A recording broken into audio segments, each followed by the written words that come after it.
Окей, gal pradedam. Kas čia darosi? Davai, pradedam. Įrašinėjom, įrašinėjom. Jau.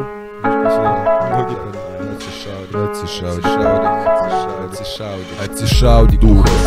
Taigi kaip ten teroras, įminsiu tavo myslę. Pabūsiu šiandien Šerlokas, pričiapsiu tavo cyplę, baidyklę. Sorry, nesigaudau, teroras ar teroras, nes nuo tavo žodžių čia figovas oras. Visiems ablomas, kad nesiklausytų juos jau jam alomas.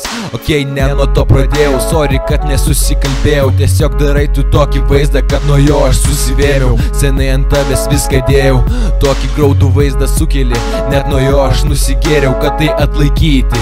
Jeigu ko nesupranti, sakyki, turiu žinę, tau nuo dauno neišgyti. O aš vierchas aukščiausias, tarp visų geriausias, nors pažiūrėjus į kitus net anoreksikai nuo tavęs graužęs. Bandau parašyti aš čia prasme, ko aš nervinos, juk suknisiu ir su beprasme.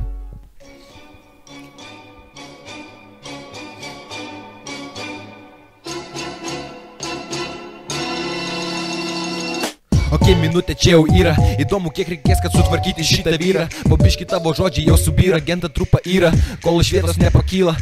Pabandysiu kristi galingesnis, sakaigi aš prastesnis, bet patikėk į mano žodis, už tavo jį sunkesnis. Tai reikia sakyti, ką reikia, nes tai kiekviena psichika veikia. Sorry vaikė, įstrigęs esi laikė, visi jau dėti į tave viltis baigia. Atleis, bet tu jau nepabėgsi, iš betlų su savo žodžiais lėksi, iš nevilties tu rėksi. Tapai tu iš tikrųjų nuspėjamas, savo eilėse regi tik tai šviesias gamas. Tikiuosi tau tai padeda susikaupti, o ne naktimis prieš miegas smegenyse kaukti.